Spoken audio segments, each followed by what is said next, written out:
hermano de Simón Pedro, era uno de los dos que habían oído a Juan y habían seguido a Jesús. Este halló primero a su hermano Simón y le dijo: hemos hallado al Mesías, que traducido es el Cristo. Y le trajo a Jesús, y mirándole Jesús dijo: tú eres Simón, hijo de Jonás, tú serás llamado Cefas, que quiere decir Pedro. Solamente eso vamos a leer, hermanos. Oremos al Señor. Padre, gracias te damos por el privilegio de estar reunidos una vez más con nuestros hermanos. Y gracias también porque podemos disfrutar de la comunión de tu Hijo y de tu Espíritu en medio nuestro. Gracias, Padre, porque tú nos hablas cada día. Y ahora estamos aquí reunidos para recibir tu palabra. Queremos conocer tu voluntad a través de ella. Y queremos, Señor, que nos modeles, que nos instruyas, que nos enseñes el camino. Acá están nuestros oídos atentos y nuestro corazón abierto para poder recibir tu palabra. Gracias por enviar, Señor, esa semilla que habrá de germinar, enraizarse y dar fruto en nuestras vidas. Es lo que te pedimos, que lo que vamos a escuchar podamos interiorizarlo en nuestros corazones, llevar a la práctica, y que así, Señor, podamos servirte cada día. En el nombre de Jesús nuestro Señor lo pedimos. Amén. Pueden tomar sus asientos, por favor, hermanos.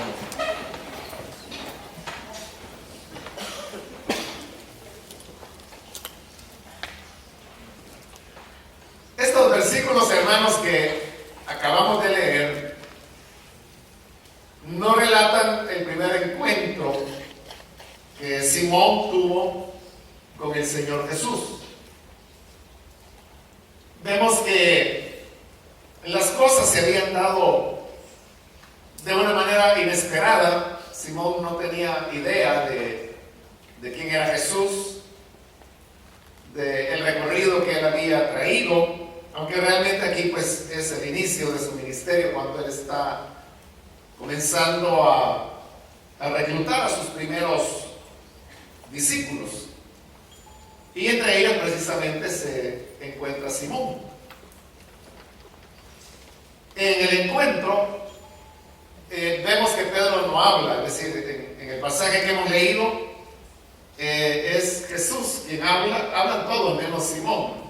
Habla Andrés, su hermano, habla Jesús, pero no vemos que Simón haya dicho ni una palabra, ni en respuesta a lo que su hermano Andrés le decía, y tampoco en respuesta a lo que Jesús le dijo.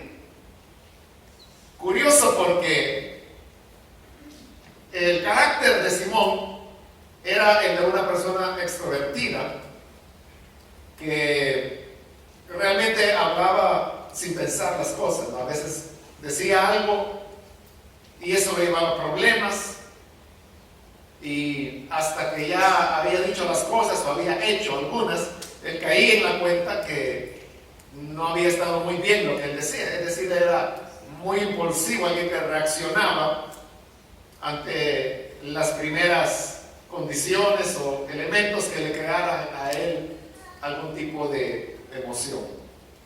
No que reaccionara mal o que fuera alguien hiriente, porque nunca encontramos en Simón que haya tenido un choque, un roce, o que haya hablado mal. Eran cosas sinceras de él, como cuando le dijo a Jesús al final del ministerio: Señor, aunque todos se nieguen, yo no te negaré. Y eso era muy, muy sincero de parte de Simón. Pero él no estaba pensando las consecuencias, y a pesar que el Señor le decía, o sea, todos me van a abandonar. Y entonces Simón decía, no, pero yo no. Y decía, Simón, a donde yo voy tú no puedes venir ahora. ¿Y por qué no puedo ir, Señor? Entonces, ese tipo de reacción que él hacía, pues sin mayor reflexión, es a lo que me refiero cuando digo que era alguien que respondía sin pensar. O sea, no mal, pero sí de su corazón, que era con mucha sinceridad, pero sin valorar todo lo que representaba lo que él estaba diciendo. Es decir, Simón era alguien de pensamiento, de superficial, de que él no era alguien analítico que se ponía a reflexionar sobre la profundidad de algunas cosas o de todas las cosas, y menos con las que tenían que ver con Jesús. Y por eso él reaccionaba de esa manera. Por eso digo, es curioso que acá no habla Simón en todo esto. No es como en el caso de Felipe, que es el relato que sigue a continuación, que va a llamar a Natanael. Y cuando le dice hemos hallado al Cristo, que es Jesús de Nazaret, de Natanael él sí responde y dice, de Nazaret puede salir algo bueno. Y Felipe no haya que responderle, simplemente le dice, bueno, ven y ve. Y así es como Natanael va, y sabemos la historia, ¿no? Que Jesús ve a Natanael, y cuando lo ve venir dice, aquí hay un verdadero israelita en el cual no hay un engaño. Y Natanael se está diciendo, ¿por qué dices eso de mí si no me conoces? Y por supuesto que Jesús lo conocía, y por eso le dice, es que antes que te llamaran te vi cuando estabas debajo de la higuera. Probablemente Natanael estaba bajo una higuera cuando Felipe lo llama. Entonces, ahí es donde él se da cuenta que Jesús lo sabía todo, y en ese momento es que él reconoce que Jesús, y se lo dice, tú eres el Cristo, eres el Hijo de Dios. Y el Señor le dice, bueno, qué rápido caíste, ¿no? Porque te dije, te vi, ya creíste. Eso no es nada, dijo, porque de ahora en adelante verás el cielo abierto y ángeles que suben y bajan sobre el Hijo del Hombre. Como diciéndole con una cosa muy pequeñita, creíste solo porque te dije, te vi, ya creíste. Pero muchas cosas ellos habrían de ver. Bueno, ese Natanael respondiendo. Y vemos que Natanael fue bastante impulsivo, ¿no? Cuando le dice, bueno, ¿y tú cómo es que me conoces? Pero el caso de Pedro no es diferente, o sea, Pedro también. Si pudiéramos decir que Jesús le adivinó a Natanael, y exactamente lo mismo es que hizo con Pedro. O sea, porque ve venir a Pedro y le dice, tú eres Pedro, hijo de Jonás, y serás llamado Cefas, que era arameo, que era la lengua que Jesús hablaba y sus discípulos, y que traducido en griego es Pedro. Pero no vemos ninguna reacción en Pedro. Y ahí termina el relato. O sea, no se nos dice, de Natanael se nos dice que creyó, de Pedro no se nos dice que haya creído, si le impresionó, si no le impresionó. Es un Simón que está guardando silencio. Bueno, aparte de esa curiosidad, quiero llamar su atención a las palabras que Jesús le dice. Antes fue a traer a Simón, y el 42 dice, le trajo a Jesús, aparentemente pues sin objeción, como había sido en el caso de Natanael.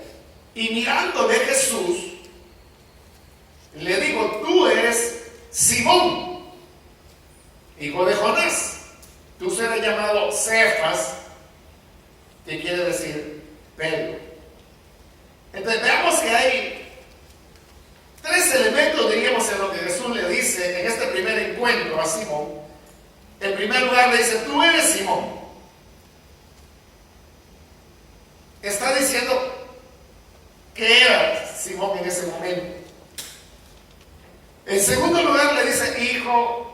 de Jonás. Le está diciendo que su papá era un hombre que se llamaba Jonás. Y el tercer elemento es cuando le dice, tú serás llamado Cefas, que es Pedro. Y le está diciendo lo que será futuro. Entonces, hay dos elementos ahí. En primer lugar, Jesús le está diciendo quién era él. O sea, tú eres Simón. Pero después le dice lo que él llegará a ser. Tú serás. Primero le dice, tú eres, luego tú serás llamado Cefas, que quiere decir Pedro. Es decir, en esa sola frase Jesús le está diciendo que lo que él era en ese momento era el punto de partida, pero le está también ya anunciando cuál es el punto de llegada. Y el punto de llegada es que él llegará a ser Pedro. O sea, de hecho nosotros no lo conocemos como Simón. Y si hablamos de Simón, pues hay varios Simón que aparecen en el Nuevo Testamento. De hecho, había otro de los 12 apóstoles que también se llamaba Simón y que no era Pedro. A este lo conocemos por Pedro. Es decir, no lo conocemos por lo que él era en este momento, en el punto de partida que Jesús lo encuentra. Lo conocemos por lo que Jesús hizo de él. ¿A dónde lo llevó? Y eso nos habla de los procesos que Dios realiza con cada uno de nosotros, que nos toma. Hay un punto de partida donde Él nos toma. Sí. Pero Él tiene una meta, Él tiene un plan a donde nos quiere llevar. Y Pedro ha llegado a ser pues ahora muy conocido dentro de toda la rama del cristianismo. Y aún personas pues que no son cristianos saben quién fue Pedro. O cuando se habla de la negación de Pedro, o sea, todo el mundo sabe de qué Pedro se está hablando. Entonces Pedro ni idea tenía de todo lo que iba a ocurrir, pero Jesús sí.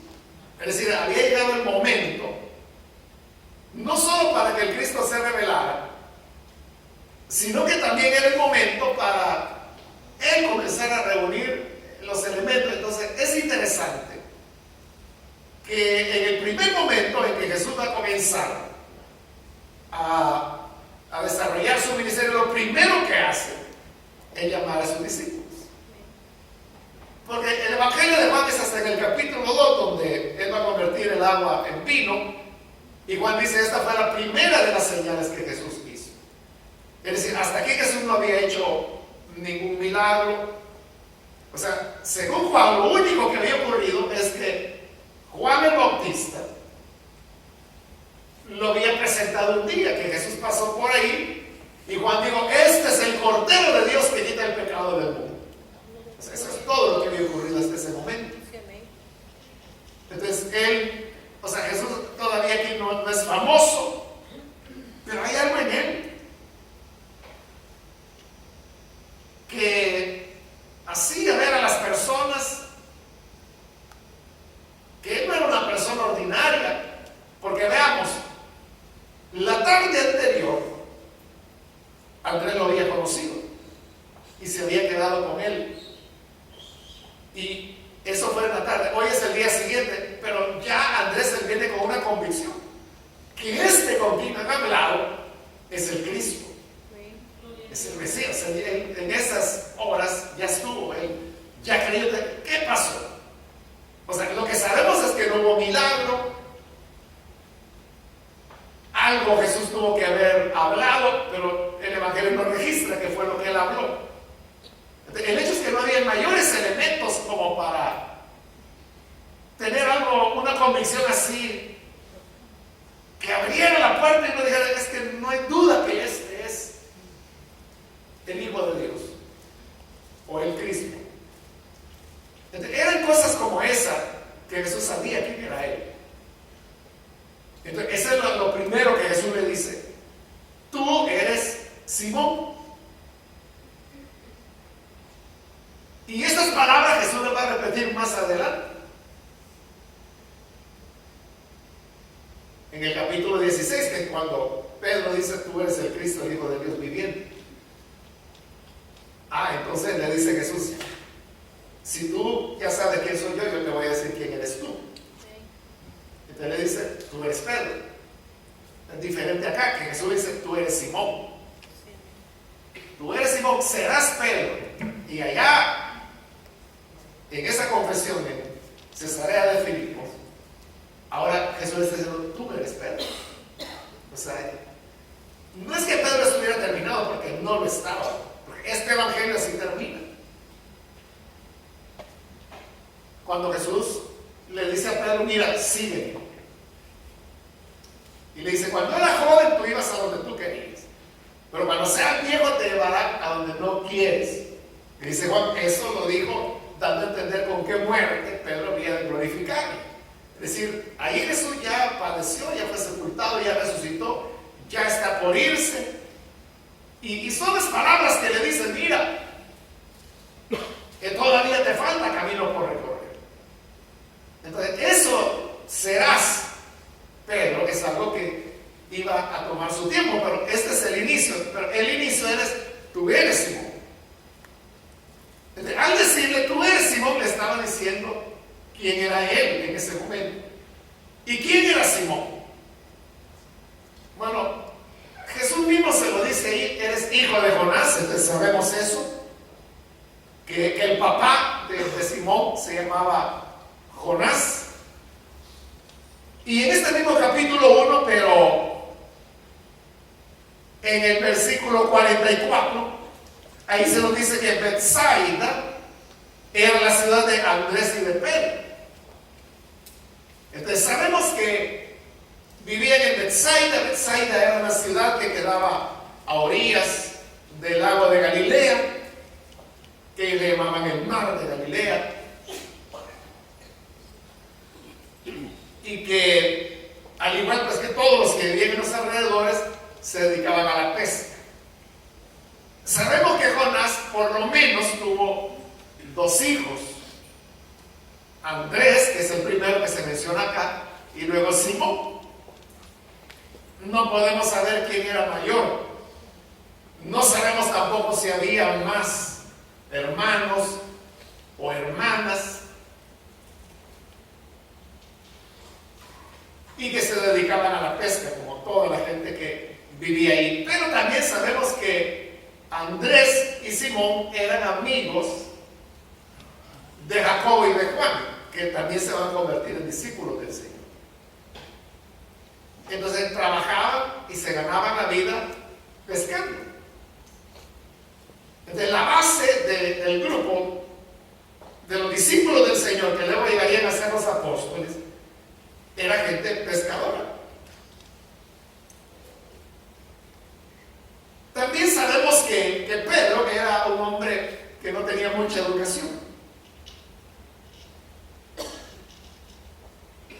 Y eso lo vemos en Hechos capítulo 4, cuando Pedro es capturado junto con Juan, y ellos comienzan a hablar, y dice que las autoridades religiosas de la época se asombraban, porque decían, bueno, ¿cómo es que estos pueden hablar de esta manera si son hombres sin letras? Es decir, ellos no eran personas educadas, no tenían mucha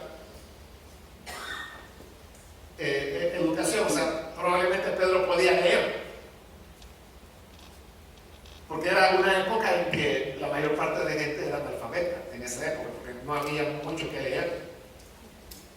Pero probablemente Pedro podía leer y consecuentemente escribir, pero probablemente hasta ahí llegaba la educación de él. Y tampoco era un hombre de un gran genio, como ya lo dije, él no era así de alguien dado a hacer análisis y pensar. Y por eso es que en la carta que se le atribuía a él, que se llama Pedro, ahí mismo reconoce y dice que el hermano Pablo, refiriéndose a Pablo, ha escrito, dice, cosas que son difíciles de entender y que los indoctos tuercen, igual que las demás escrituras. Entonces es un, reconocimiento que no entendía lo que Pablo escribía. Y lo que Pablo escribió es lo que tenemos nosotros ahora ahí en la Biblia. Que no es que nosotros lo entendamos totalmente, pero por lo menos pues algo, ¿verdad? Porque de ahí es donde enseñamos. Y de ahí es donde entendemos cómo es el Evangelio. Pero no, entonces ahí es donde podemos ver que él era alguien que no solo no tenía mucha educación, sino que no tenía muchas herramientas de análisis. Y luego sabemos que Pedro se había casado y que vivía con su suegra y que vivía en Capernaum, que estaba siempre cerca. Entonces, uno podría pensar que si ellos eran de Bethsaida y Pedro vivía con una suegra, entonces como que él conoció a su esposa en Capernaum y luego al casarse se trasladó a vivir en casa de la suegra, que es donde Jesús va a sanar a la suegra de Pedro. Bueno, eso es lo poco lo que sabemos acerca de Pedro. Pero entonces, al ver esto, nosotros vemos que Pedro era una persona pobre, trabajadora, que lo que sabía era pescar, aunque las 2 veces que aparece pescando en la escritura, en ninguna de las veces. Pero de eso más o menos vivía él, que no era educado. Es decir, él era una persona que no tenía muchas cualidades. Y que si uno, hermano, pensara en elegir, que es lo que Jesús está haciendo acá, está eligiendo a sus discípulos. Depende para qué usted quiere elegir personas.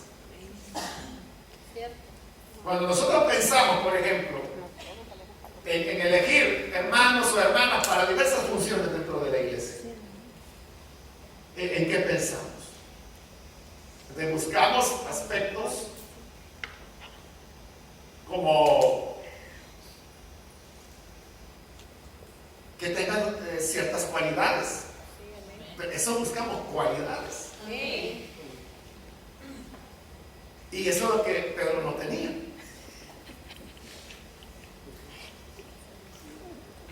Sobre todo, ¿qué era lo que Jesús quería hacer? Jesús solo tenía 3 años, más o menos 3 años y medio de ministerio. Y lo iban a matar y iba a terminar su ministerio. Y la preservación del mensaje que él traía iba a quedar en manos de sus hombres. Y es un mensaje que ha prevalecido y se ha conservado durante 2000 años. ¡Gloria a Dios! Entonces, lo que Jesús veía, visualizaba, era una obra que iniciaba con él, pero que tenía que prolongarse por milenios. Él decía, nosotros nos dieran ese reto y mire, usted tiene que levantar una enseñanza nueva, pero solo tiene 3 años para hacerlo. Y luego se termina su vida, lo van a matar, usted va a desaparecer. Y quedará en manos de los que usted logre formar en esos 3 años la preservación y la continuación del mensaje. Y usted tiene libertad de escoger a quiénes. Nosotros quizás buscaríamos a las personas más capacitadas, a filósofos, a teólogos, a doctores y no sé qué cosas. O sea, es lo que haríamos y pediríamos currículum para comenzar a ver qué estudios tiene, cuánta experiencia. Usted puede trabajar bajo presión, puede hacer trabajo de equipo, no puede. O sea, eso es lo que nosotros pensaríamos. Pero Jesús paradójicamente comienza con una persona que era lo que hemos descrito, ¿no? Alguien de quien, o sea, no sabíamos nada en absoluto de Simón. Si no fuera porque Jesús lo llamó y porque Jesús le dijo que él iba a hacer algo de él, algo diferente, que hasta el nombre le cambió. Entonces, si es así, significa que Jesús entonces puede utilizar cualquier materia prima. Aleluya. Para hacer lo que Él quiere que nosotros seamos. Gloria a Dios. Y así como Jesús le dijo, tú eres Simón, o sea, él sabía quién era Simón. También él sabe quiénes somos cada uno de nosotros. Así como nosotros nos conocemos a nosotros mismos. Porque la historia de su vida usted la conoce. Y hay aspectos de la historia de su vida que otras personas conocen. Pero hay aspectos que no conocen. Y probablemente quizás ni la familia conoce ciertos episodios o pasajes de su vida.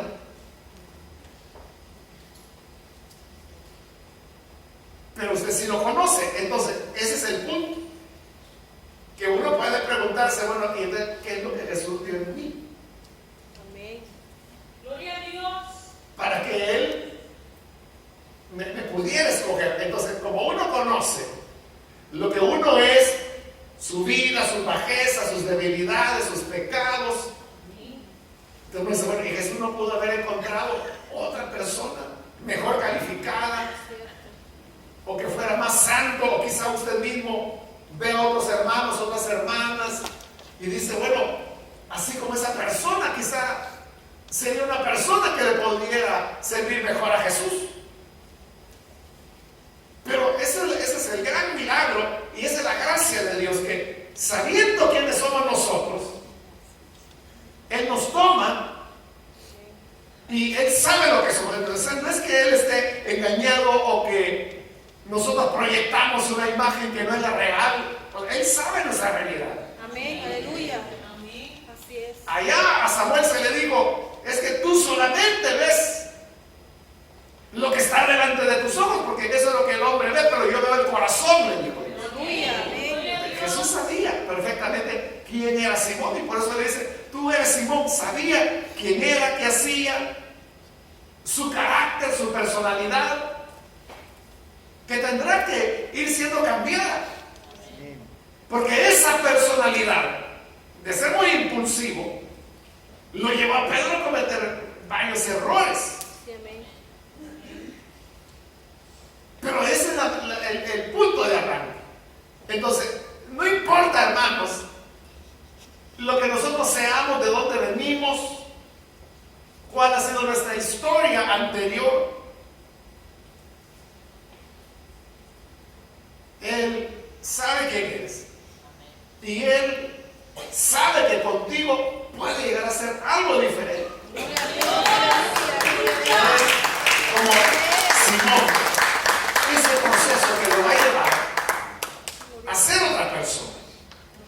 Entonces, cuando le dice, tú eres Pedro, ahí le está dando el diagnóstico de quién era él. Pero cuando dice, serás Simón, esa es la promesa. Amén. ¿De dónde te Gloria a Dios. Entonces, igual, Dios primero hace un diagnóstico nuestro Así es. Amén. y nos hace ver lo que somos. Amén. Y no es solo, como es un proceso, no es solo acá, sino que Jesús habrá de continuar mostrándole, o sea, porque había aspectos de Pedro, de Simón, que Simón mismo no conocía y tenía que conocerlos. Sí, amén. Igual sucede con nosotros, hay aspectos nuestros que no conocemos, porque nosotros creemos que somos de determinada manera. Amén. Simón, por ejemplo, pensaba que él iba a ser fiel a Jesús. Y que le dijo, mira, aunque me maten, yo no te voy a negar. Háblenos, Señor. Y Amén. Jesús dijo la realidad, mira, antes que el gallo cante, ya me habrán negado 3 veces. Amén. Pero Simón insistió, no, y que no lo voy a hacer. Todos estos se van a ir, estos sí te van a disparar, pero yo no. Amén. Él no se conocía. Cierto. Por eso digo, es un proceso. Amén. De igual manera, Él sabe quiénes somos, Amén. mejor de lo que nosotros sabemos. Amén. Pero nosotros podemos decir, yo no tengo las cualidades, yo no tengo la capacidad, yo no tengo la personalidad, yo no tengo la madurez espiritual. Cuando hay hermanos o hermanas que se les entrega alguna función dentro de la iglesia, dicen, miren, no, yo no soy capaz, y le dicen, usted será líder de ese lugar. Dicen, no, es que yo no tengo las cualidades, que están diciendo toda la verdad. ¿Quién tiene las cualidades? Amén. ¿Quién es el que está preparado? Nadie. Y alguien puede decir, pero yo solo tengo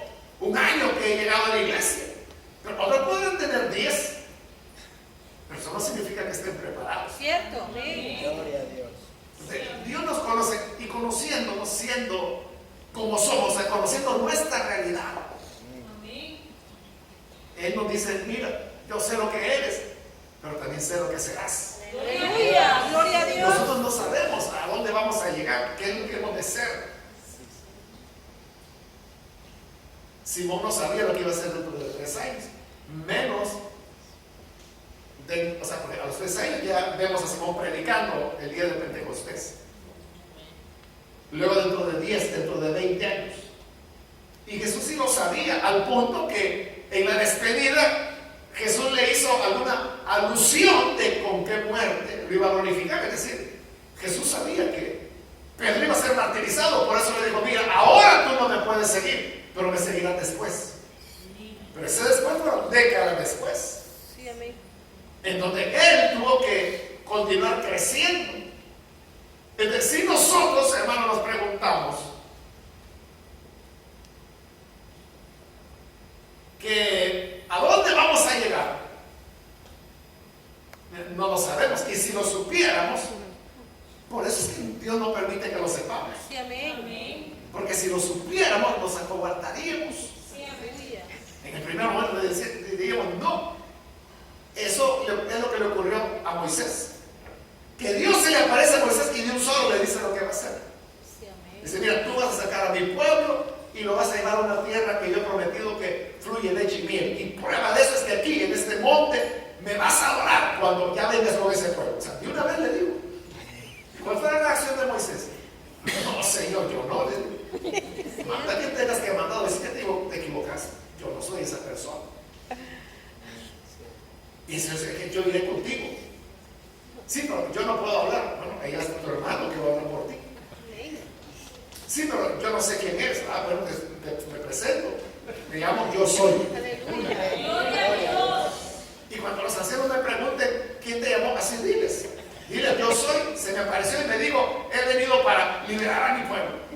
Porque ellos no me van a creer. Ah, bueno, entonces te voy a dar milagros. Tira tu vara y la convierte en serpiente. Tómala de la cola y se convierte en vara de nuevo. Ahora mete tu mano en el seno, la mete y la saca. Está leprosa. ¡Ay! Grita Moisés. Tranquilo, vuelve a meterla, vuelve a meter y está sana de nuevo. Ese señor le va a decir y te van a creer.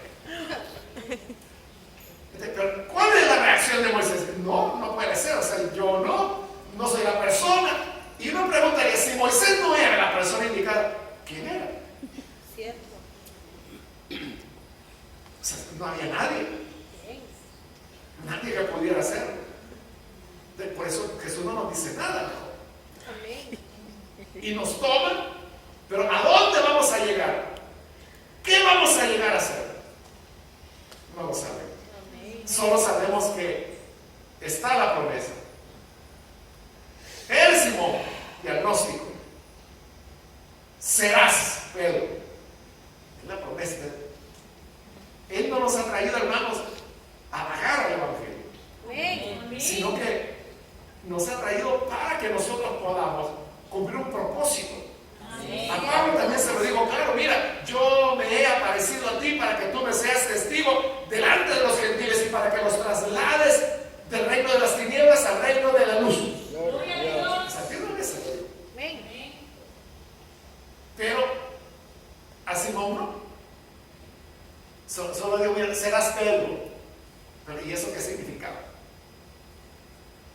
Entonces no importa, hermanos, lo que sabemos, lo que no sabemos, el nivel de educación que tengamos, no importa cuáles sean los fracasos que hemos tenido en la vida pasada.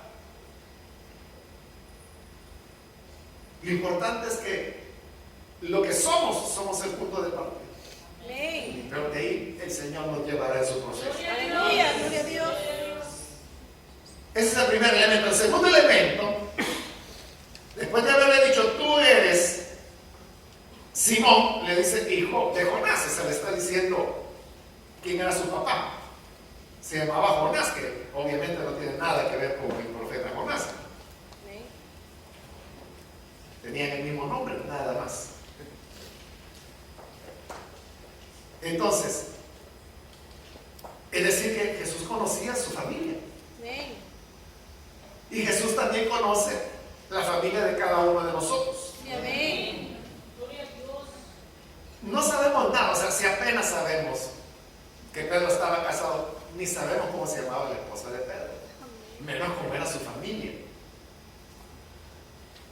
menos podemos decir cómo era la casa de su padre, no de Jonás. Ya dije, no sabemos si había más hijos, si había hijas, que normalmente no se mencionaban, se mencionaban a los hombres solamente. Pero el hecho es que Jesús sabía quién era su padre. Entonces también Él conoce cuál es nuestra familia, cómo es nuestra familia. Y a veces nuestras familias pueden ser buenas. Puede ser una familia y a veces no llegan ni a familia. Y son aquellas personas que saben que tuvieron papá porque si no, no vinieran. Cierto. Pero nunca han conocido a ese padre. No saben quién es. O si lo conocieron, saben que fue un irresponsable. O puede haber de todo en la vida. Sí, amén. Pero la cuestión es que cualquiera sea la familia de la cual nosotros provenimos, Jesús la conoce. Amén. Y Él dice, me eres útil. Dentro de, por ejemplo, la Iglesia Católica, alguien que sea de una familia, por ejemplo, un hijo que nació de una pareja que no están casados, ese hijo llega a ser joven, no puede aspirar al sacerdocio, porque no viene de una familia constituida, ¿no? Como se llamaba antiguamente, un hijo ilegítimo. Entonces no puede, porque para la Iglesia Católica esa persona no reúne las condiciones familiares para poder aspirar al sacerdocio.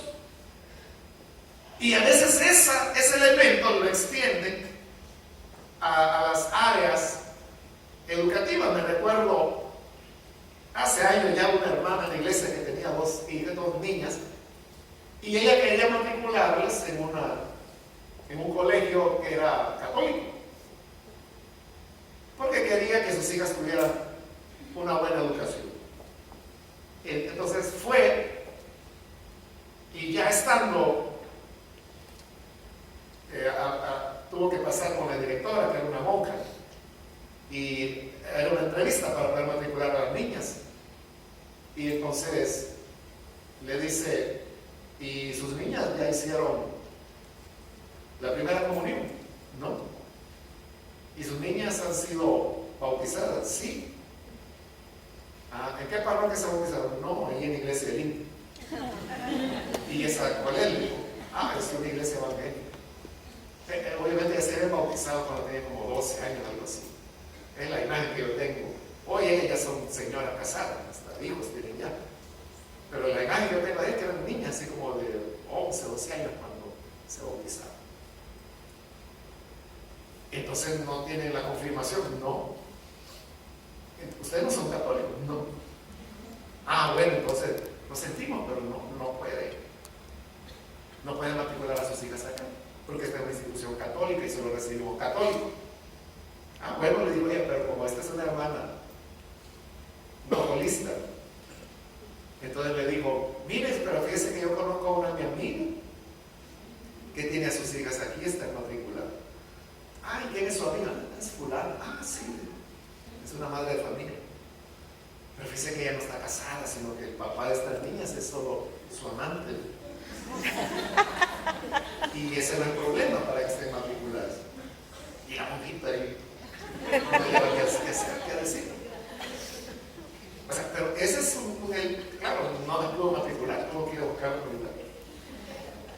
Pero la cuestión es que ese es el elemento, o sea, que ellos, dependiendo cómo es la familia, valoran si la persona puede o no puede aspirar al sacerdocio o incluso ser estudiante de determinado centro educativo. O sea, porque en el caso de Jesús no es así. En la época de la Reforma hay un caso de un hombre que se llamó Félix Mans. Él era suizo y ya avanzada la reforma, él era anabautista, entonces se bautiza de nuevo, por eso se le llamaba anabautista precisamente. O sea, él había sido bautizado de niño, pero de adulto tiene su conversión y después de la conversión procede a bautizarse. Pero eso no se podía hacer, porque Europa estaba dividida entre países católicos y países protestantes. Suiza era protestante y lo sigue siendo. Pero entonces el protestante acepta el bautismo de los niños, pero no que un adulto. Ellos le llamaban un rebautismo, que se bautizaban dos veces. Entonces lo agarraron a él por eso, lo llevaron preso y lo condenaron a ser abogado en el río Limna, se llama, en Zurich. Y entonces lo agarraron y lo llevaron. Y lo llevaron al río, como la condena era morir ahogado, entonces comenzaron a meterlo bajo el agua. Y claro, cuando él empezó a respirar el agua, la resistencia natural, no de querer salir y respirar, y lo volvían a hundir. Pero lo que le quiero decir es que la mamá de él, de Félix Mans, estaba ahí. Y cada vez que él sacaba la cabeza a la fuerza, ¿no?, para respirar, la mamá le gritaba: hijo, mantente firme en la fe, no vayas a negar al Señor. Y lo volvía a meter. Salía ahogándose: no vayas a negar. Entonces uno diría: bueno, ¿qué tipo de madre es esa que le están ahogando al hijo? Y en lugar de decir: no maten a mi hijo, le estaba diciendo: no niegues al Señor. Santo. O sea, traga más agua, pero no lo niegues. Aleluya, gloria a Dios. Y ahí murió, se lo mataron, murió ahogado. O sea, pero para la mamá fue un triunfo de su hijo, no me parece, por toda la fe, Gloria a Dios. hasta el final. Amén. Lo paradójico, hermanos, es que Félix Mans era hijo de un sacerdote, porque su papá era sacerdote y era inmoral sexual. Él tenía hijos con varias mujeres y una de esas era su mamá. Entonces, la iglesia que lo estaba condenando era esa, la de sacerdotes corruptos. Ese era el padre de Félix Mans. Claro, la mamá tiene su conversión y es esa madre lo que le está diciendo: no vayas a negar, no vayas a negar, aguanta. Ese hombrecito y tragado. Y lo hizo y él obedeció. Pero el papá era, o sea, era un hijo ilegítimo. Pero Dios lo escogió. Amén. O sea, nos ahogaron a todos nosotros porque todos fuimos bautizados ya de adultos. No se podía hacer eso. Pero entonces significa que para el Señor no importa la familia, no importa cómo es que nosotros hemos nacido. Hay una pareja de hermanas allá que es madre e hija realmente, y todos los hermanos en la iglesia a ellas les dicen las hermanitas, les dicen, porque parecen hermanas, pero no son hermanas, es la mamá y la hija. Lo que pasa es que casi no hay diferencia de edades, y lo que ocurre es la historia que está detrás de eso. Y es que el papá de la mamá abusó de ella durante años, desde que era niña, y cuando ella tiene su primer periodo queda embarazada, y es donde nace esta niña. Entonces, bueno, ni la niña sabe que su papá es su abuelo y que su madre es la hija de su padre. Así es la cosa. Y por eso que el hermano dice las hermanitas, porque ella resultó embarazada como a los 13 años.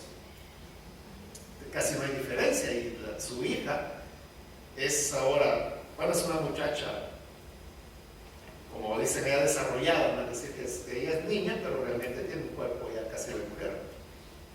Y se ve como que fueran hermanas. Entonces, por eso todos los hermanos vienen las hermanitas.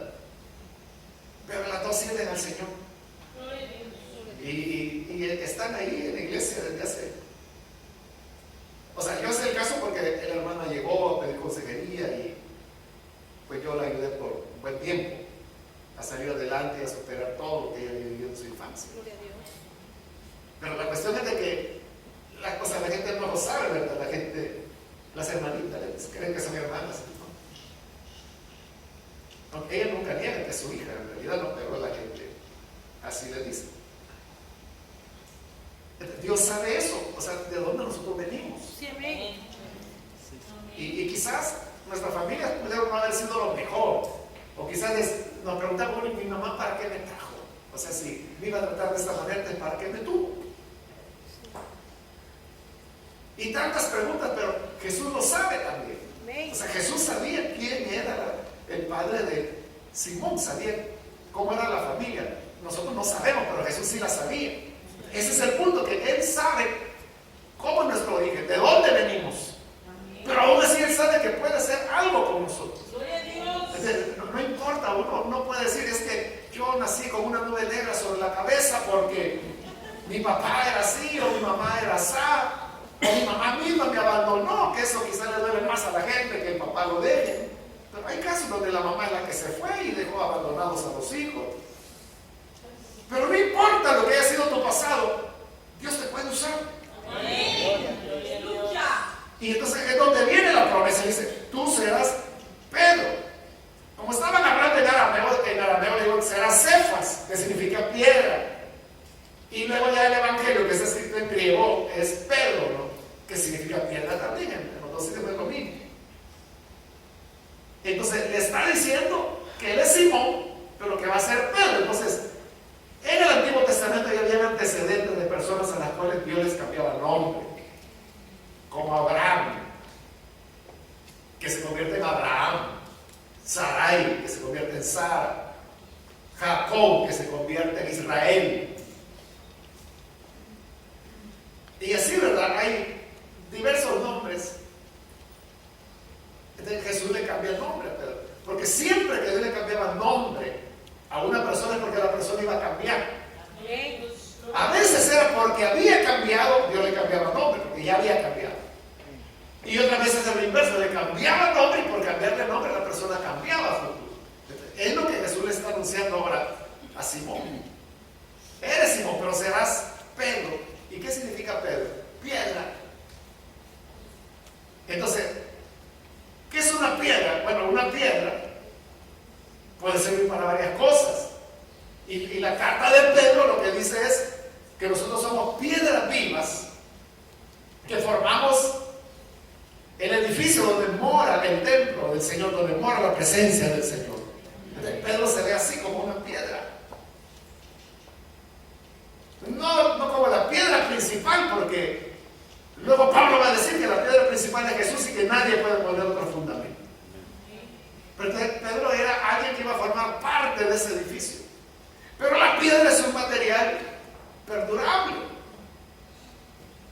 No es como la madera o como el ladrillo que con el tiempo se destruye. Por eso es que los edificios antiguos que hay en Europa perduran porque son de piedra. Y lo que ha quedado de la antigüedad es lo que fue hecho de piedra. Todo lo demás pasó. Eso es lo que Pedro iba a hacer. Una persona perseverante.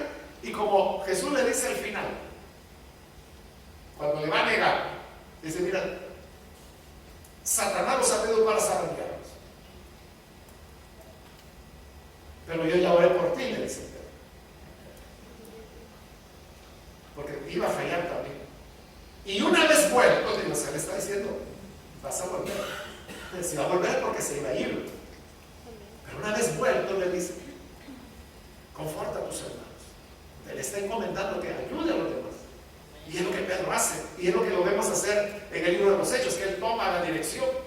Y dice, bueno hermano, ya Judas se murió, pero necesitamos poner a otro, y comienza a citar las escrituras. El Salmo, donde dice, tome otro su oficio. Entonces dice, tengo que elegir a otro de entre nosotros que ocupe la posición de apóstol que Judas dejó. Luego lo vamos a predicar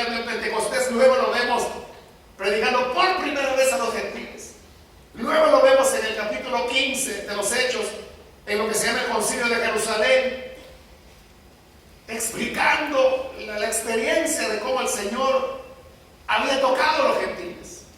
Lo vemos en Samaria junto con Juan orando para que reciban el bautismo del Espíritu. Lo vemos en la puerta de la Hermosa sanando al paralítico. Entonces, el papel de Pedro fue fundamental. Y eso es lo que él llegó a hacer. ¿Qué es lo que Dios quiere hacer contigo? O sea, yo no lo sé. Nadie lo sabemos. Él lo sabe. Pero este es el punto de partida. O sea, aquí es donde estamos comenzando. ¿A dónde nos va a llevar Él? No lo sabemos. Pero Él tiene una meta donde nos lleva. Por eso dije que Él no nos ha traído para dar un paseo por la tierra un rato y luego me lo llevo. Sino que hay una misión que tenemos que desarrollar. Algo que nosotros no sabemos.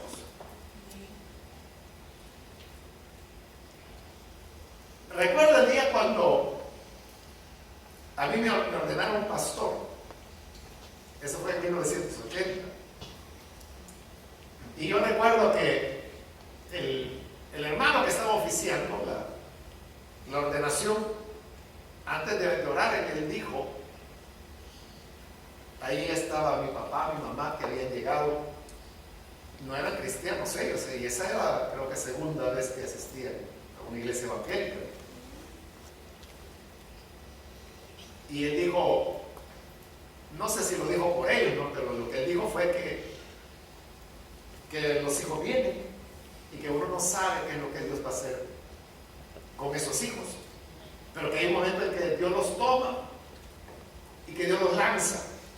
Así digo, Dios los lanza al ministerio. O sea, pero cuando él dijo esas palabras, yo mismo caí en la cuenta, porque todo lo anterior había sido como algo muy, muy intenso. O sea, los años anteriores, que solo habían sido 5, ¿no? Mi conversión en el año 75 y estamos ya en el 80, pero habían sido muy, muy intensos. Entonces, yo no había tenido como tiempo de pensar o de reflexionar. Pero cuando él dijo esas palabras, entonces a mí yo agarré la idea y eso lo digo cuando yo estaba de rodillas que iban a orar por mí. Hasta ahí yo lo entendí y dije, bueno, este es el sentido de mi vida. Dije. O sea, hasta ahí yo entendí. Entonces, para esto es que existo, o sea, para esto es que nací. Y yo creo que mi mamá lo entendió también, porque después me di cuenta que se había puesto a llorar. Sí. Entonces, es así, ¿verdad? Hay un momento en que uno se da cuenta que Dios tiene un propósito. Y esto no solo fue con Pedro, es con todo. Entonces, ¿a dónde vamos a llegar? No lo sabemos. Solo el tiempo lo va a decir. Nosotros lo que tenemos que hacer es continuar. Es un proceso, claro. Y en el proceso habrá cosas buenas, cosas malas, errores, equivocaciones, cosas que dijimos que no estaban bien, cosas que estaban bien pero que no dijimos. O sea, como Pedro, ¿no? O sea, se hundió, negó al Señor. Jesús le dijo, apártate de mí, Satanás. O sea, todo eso le ocurrió. Pero al final, cuando Jesús ya se iba, le dijo, ya me voy, Pedro, cuida mis ovejas, apacienta. Y se fue. Y había sido un discipulado de 3 años. En 3 años ni siquiera una licenciatura se saca, ¿no? Pero ya estaba listo. Entonces, más pronto de lo que nosotros imaginamos, Dios puede hacer con nosotros. La promesa será realidad. No ha sido llamado en vano, no ha sido llamado solo para ser un oyente pasivo. Hay algo que Dios tiene para mí. Sin duda que algo pequeño, yo no sé. Cerca, lejos, yo no sé, pero la cuestión es que hay un propósito. Dios sabe lo que eres y lo que ya caminaste. Gloria a Dios. Pero también sabe hasta dónde te va a llevar.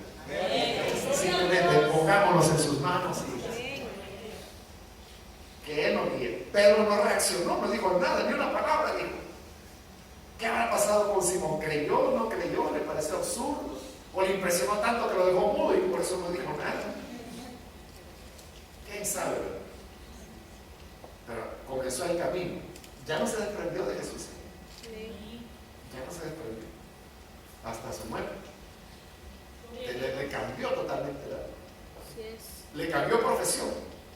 Le dijo, vengan conmigo, yo no voy a ser pescadores de hombres. Ya no voy a ser pescadores de peces, sino que de hombres. Le cambió el programa de su vida. Entonces, tal vez nosotros tenemos programas donde decimos, voy a hacer tal cosa, voy a ir a tal lugar, voy a prepararme, a estudiar tal cosa. Y de repente Dios puede darnos la vuelta y todo, y ¡plum! Se acabó. Y como Pablo podremos decir, todo lo que yo consideraba ganancia, hoy lo considero una pérdida. Con tal de alcanzar al Hijo de Dios, que es nuestra meta suprema. Así que caminemos, hermanos, con Jesús. Y Él nos llevará por un proceso donde sus promesas serán realizadas. Sí, amén. Amén. Oremos, cerremos nuestros ojos. Señor, te damos las gracias por esta palabra por la cual sabemos que tú tienes para nosotros momentos especiales, planes, promesas que nos haces. Y tú, Señor, no ves nuestro presente, el cual tú lo conoces muy bien. No hay nada, Señor, de nuestras vidas que se oculte de ti. Conoces nuestras glorias y nuestras miserias, nuestras virtudes y nuestros pecados, nuestras fortalezas y nuestras debilidades. Saben de nuestros aciertos y de nuestros errores. Pero aún siendo lo que somos, tu mirada, Señor, está en nosotros. Siendo lo que somos, como a Pedro nos elegiste y nos conoces.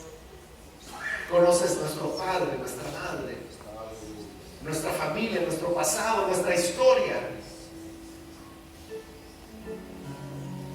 nuestros defectos de personalidad, nuestra inseguridad, nuestros temores. Pero tú nos llamas, Señor. Si tú nos llamas, hemos de seguir. Hemos de seguir tus pasos. Hemos de seguir tu llamado.